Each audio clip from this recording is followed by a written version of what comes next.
Hello, everyone, and welcome back to the trading table. This is Andrew. Joining me is Landon, and today we're going to be going over some of the biggest movers of the market, what to watch for tomorrow, and more. Looking at our heat map here for the S&P 500, right? We can see NVIDIA had a great day today. Microsoft and Meta kind of lagging behind. So was Apple. Google was actually down 0.84%. So really the only thing that carried the market today was NVIDIA. Everything else across the board was pretty neutral. You know, if we take away like those 1%, 0%, 1%, right? You can see there's like, a handful of companies that really only finished anywhere past that, right? So not a lot of volatility today. And SPY did look pretty volatile. There wasn't a lot of volatility today. It was just kind of like, Apple and NVIDIA clashing for who wants to correlate and pull SPY the most.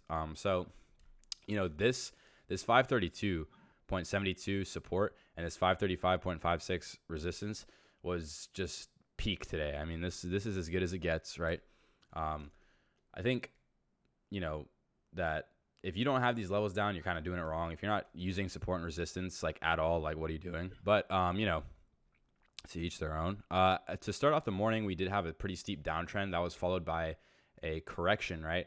We got into some resistance, and then SPY actually dumped over like $3 in 3 candles. So 3 minutes, and then we were just kind of staying below. That corrected, and then it just basically chopped out the rest of the day, right? We finished the day just pretty much neutral, as opposed to Friday's close. So I'm cool with that. Like I said, if we jump out to a higher time frame here, we can see that we've pretty much broke out of that downtrend, right? Unless you're counting this as like the swing high, which then we would have a lot more work to do. But I'm not opposed to believing that we are in a uptrend right now. I think this week is going to be super important for the market and the future of it. If we can kind of break into some highs again sometime soon, that would be great. But if not, and we just keep downtrending, definitely not a good sign. I know that Iran is kind of getting ready to attack Israel, and they're saying that it's probably going to happen this week.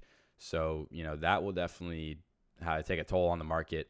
But yeah, the VIX is down quite a bit, right? Since it's hitting 63 when Japan went into or when Japan's economy basically crashed.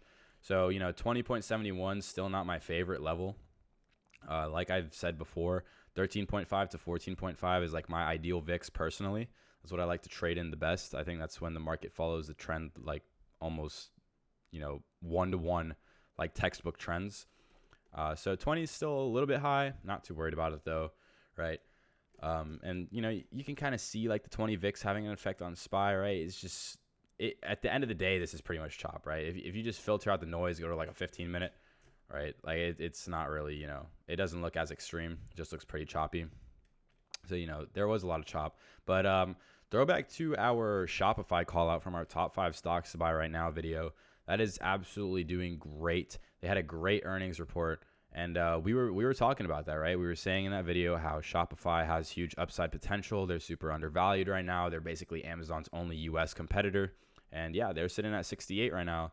So Shopify is just doing great. Amazon is still a good buy-in, in my opinion, for the long term, just because it's still so undervalued.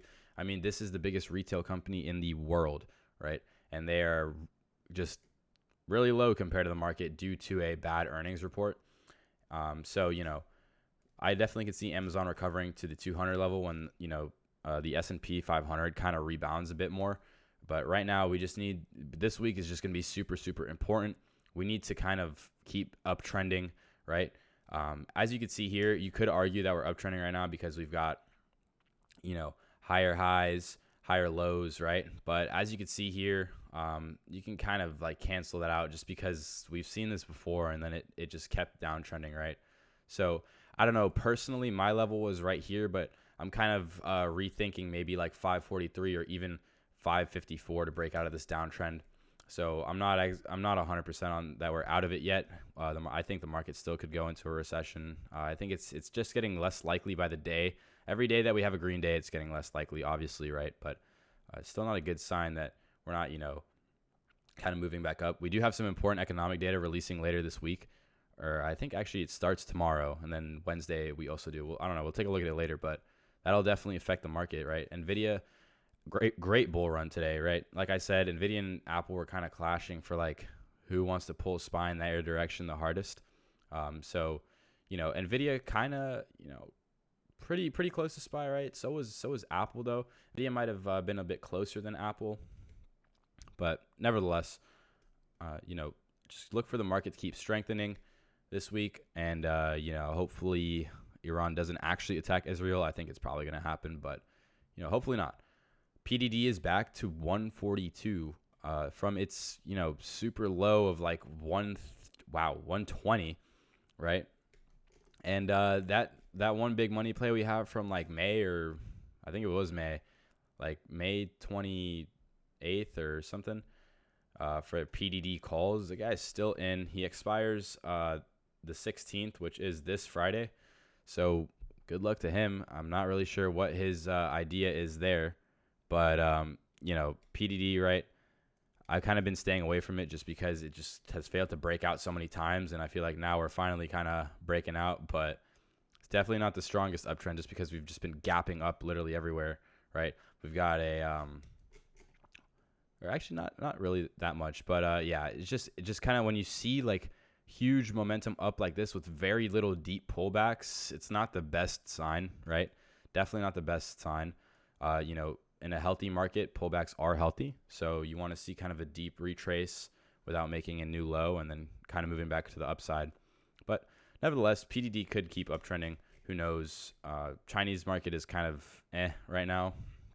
It chopped around for like almost 2.5, maybe 3 months, I think. And now it's kind of finally breaking out.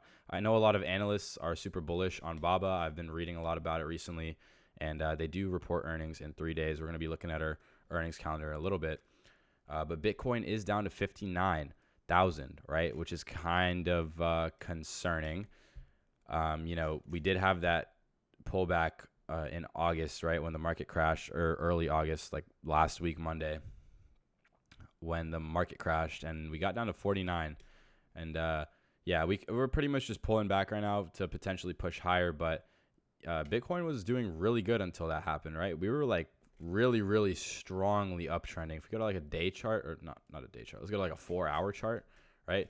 We could see that, we did kind of begin to downtrend, but we were still having super, super high pullbacks and a lot of opportunity to make money in Bitcoin. And that's this Bitcoin downtrend is definitely hurting crypto miners like Riot right now. Riot's definitely taking a hit, so not looking too good here for Riot. They're at 764, which is actually not even their low today. Their low today was like 752. I know Landon had a nice trade on Riot today in our voice chat, so that was great. But yeah, crypto miners are taking a big hit right now. You got Riot to 7, Mara to 15, and they're like coming down from like the Mara was at 20s and Riot was at like I think 12 or 13. Yeah, it had a peak of 13 mid-July. But let's go ahead and jump over to Landon now for our big money plays for today. Yeah, thank you, Andrew. So for today, we had 5 big money plays. Pretty common now with the amount of volatility and kind of calmness after that, past few weeks. But for the first one, it's for ticker symbol IWM, and this is a put option contract at a strike of 190, with an expiration of 12/20/2024, and a total premium count of 1.17 million, and total volume of 2.27K. Pretty solid play. I mean, every time this big money has kind of gone puts on IWM, I mean, it's been banger literally every single time. It's crazy. Might just be a huge coincidence, but I mean, you know, it's like a pattern at this point. IWM call out, you make money. Like it's crazy. And I mean, look at the movement today. Had really good movement today. This was called out literally right at open, 9:35 a.m. Pretty much right at open.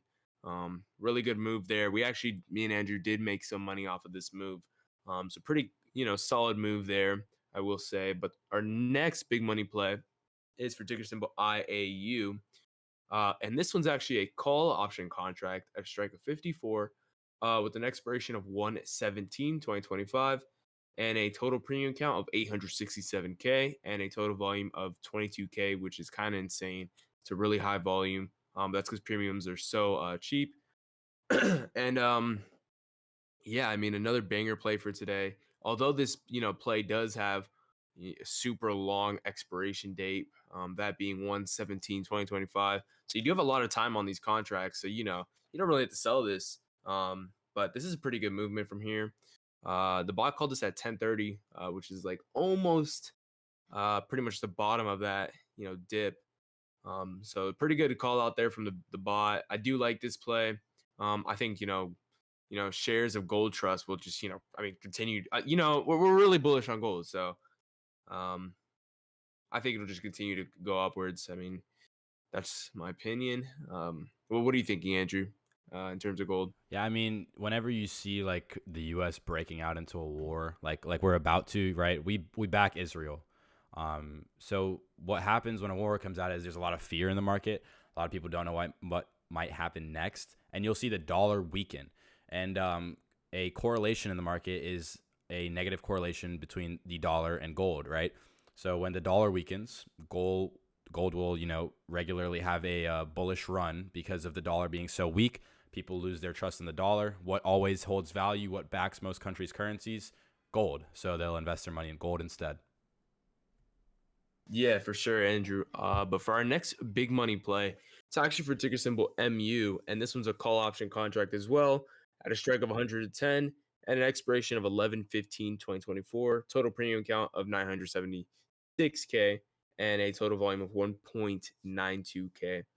Pretty solid data there. Loving the expiration just because it gives you pretty good amount of time for this recession or fear to kind of go away. Really good movement as Andrew just displayed on stream today. I mean, MU kind of moved upwards a lot, and then uh, are we confused over there, Andrew? Or There we go. Just doing a little cha-cha slide for you. oh yeah, always love to see the cha-cha slide. That's pretty much the dance when you should have entered and you just didn't. But yeah, after that pretty strong bull run, we kind of saw it drop back down and then chop out for the rest of the day, so not too much movement afterwards. But loving that the expiration date is 11/15/2024. I do think Micron technology will continue to trend upwards as long as the rest of the tech sector does kind of rebound. And I mean, look, you're buying it at basically on sale, pretty good volume, not volume, but buying here. Since that level in what is that? That's February. before April, Yep. February, Feb March. February, Yeah. yeah, like March, April. We're pretty much at that level, so I really like this buy in here. But moving on from there, we actually have for ticker symbol ARM, and this one's a call option as well at a strike of 120, expiration of 12/18/2026, total premium count of 10 million. That might be the most I've ever seen. That's kind of crazy, and a total volume of 2K, which is pretty solid for $10 million in premium count. That's insane. With an expiration of 12/18/2026, big money is going long term. That's pretty, far out from now. But I actually do like this buy-in. Really good buy-in. And look, it is on sale. I do think, ARM Holdings will kind of, uptrend. And I do believe if you could just double check for me, Andrew, by going to their description on what the company does. I do believe they are a 1 sec. um There. uh Processor. yeah. Okay, so yeah, that's what I thought they were. They're basically, a part of the whole microchip processors bubble, and I do think we are going to recover. And if we do, ARM Holdings will continue to move upwards after it's kind of like dropped down in price. So I do think they're undervalued for what they should be right now. But it's a little tricky because we kind of did just the last few weeks have an AI bubble pop. But I think this is a good buy, and I actually really like this play. Moving on to our final one is for ticker symbol DAL. And this one's a put option contract at a strike of 39 with an expiration of 11/15/2024. You guys know I love the when it's a few months out. And a total premium count of 667K and a total volume of 2.33K. Pretty solid data there. I think all airlines are just going to continue to downtrend. Even though Delta is my favorite Delta or JetBlue. are my favorite airlines. What about you, Andrew? What's your favorite? Love me that JetBlue, man. Love me it. Jet JetBlue's a good one. That's why I'm saying Delta or JetBlue. As long as it's not. What's your least favorite? Mine's Yeah, I mean, maybe Southwest. remember that one time on American Airlines landed? Yeah, yeah. Oh You yeah, see, yeah, they got yeah, us. They got us. yeah. That was not a fun trip, that's for sure. No. Um, but yeah, I'm pretty bearish on literally the entire transportation sector in terms of airplanes or airlines. Not a whole lot of good things coming out of there, especially with Boeing and like everything that's just wrong with them, and like their CEO tweaking out like the beginning of this year. So pretty good play, all in all, since it is kind of supporting that bearish theory. But other than that, that's the end of big money plays. And back to you, Andrew. Yeah, and I was just reading right here, right, with this Delta Airlines play, and if they're kind of pursuing legal action against CrowdStrike, maybe in the long term they'll get money out of that, but in the short term, they're using their free cash flow, or not free cash flow, sorry, their free cash on lawyer fees. I mean, when you're suing a multi-million dollar, I'm pretty sure CrowdStrike's actually multi-billion dollar organization, lawyers are not cheap, definitely not cheap. And that can actually affect their stock price and affect, buyers wanting to come in and buy, right? So a lawsuit is never good for a stock price for, either parties until, super far out, super long term. So perhaps this investor is just kind of betting on the kind of short-term downtrend we'll see from the threat of a lawsuit, right? So looking at earnings here for this week, right? Relatively boring week. There's not a whole lot going on at all, right? We've got Walmart reporting Thursday. We've got Barrick Gold before open today. I think they did good. Yes, they did. So Barrick Gold is up 9% today. Great earnings report from them. But other than that, it's kind of like a bunch of random companies this week. Besides like Home Depot. I mean, I don't even bro, come on. But yeah, you got Cisco reporting as well. Walmart and Baba, JD as well. And Nightscope, this was actually a penny stock I invested in like as a joke like a while ago, like maybe in March. And yeah, they're doing terrible right now. So I did sell for a profit, but thank God I sold. But yeah, going back on track, Baba and JD, Chinese market is basically Baba and JD. So keep an eye on this. This will affect the Chinese market 1,000%. Before open on Friday, we've got Mr. Buffett, his two Berkshires. But other than that, super quiet earnings week. But we definitely make up for it, right? We definitely make up for it in our economic calendar. Okay, let's go ahead and filter for the U.S. here because I do not want to see Zambia's economic whatever they are up to. But yeah, so looking at this week, right? Tomorrow we've got PPI 8:30. So this I'm pretty sure the Fed uses. It's either I'm drawing a blank right now. It's either PPI or CPI to measure inflation. But yeah, so if it's not PPI, well, guess what? Wednesday we've got core CPI, CPI month on month, CPI year on year.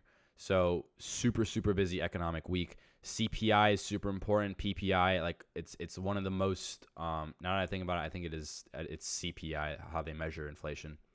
But yeah, these are basically the two most important like economic kind of datas that come out because it's how the Fed tracks inflation, tracks how the economy is moving and stuff. So, yeah, like I said, very important. Thursday is kind of You got like core retail sales, initial jobless claims. It's going to affect the market, but it's all before 10:30, all before 9:30. So this is all before close. So, you don't really have to watch out too much for it. Just kind of know what's going on, right? If you see like a huge green candle from PPI, kind of expect, maybe switch your bias to be a little bit more bullish. Nevertheless, though, just keep an open mind. That's all for today, guys. Thank you so much for tuning into the trading table. Please be sure to check out our free Discord. Link is in description. And we'll see you guys tomorrow at market close.